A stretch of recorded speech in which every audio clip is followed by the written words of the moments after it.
સુરતના વિસ્તાર પોલીસ મથકની હદમાં ભાણોદરા ગામની સીમા પ્લાસ્ટિકના બેરલની અંદરની એક મહિલાની લાશ મળી આવતા ચકચાર મચી ગઈ હતી। આ મહિલાની હત્યા અન્ય કોઈએ નહીં પરંતુ તેના જ પતિએ કરી હોવાનું બહાર આવ્યું હતું।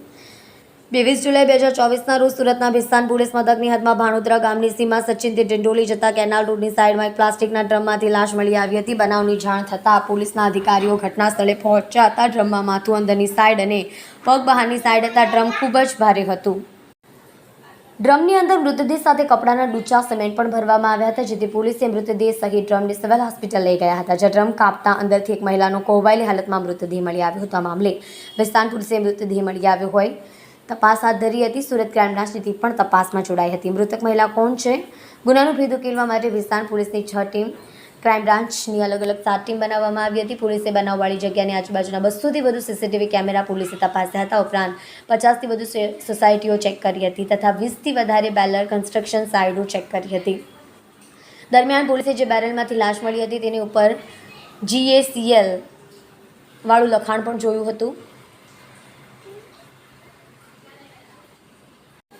આ નંબરને આધારે કેમિકલનું ભરેલ સુરત ખાતેના વેચાણ સ્થળ અને ખારી બેરલ ભંગારના વેચાણ થાય તેવા ભંગારના ગોડાઉન આજુબાજુના સીસીટીવી કેમેરા તપાસ્યા હતા।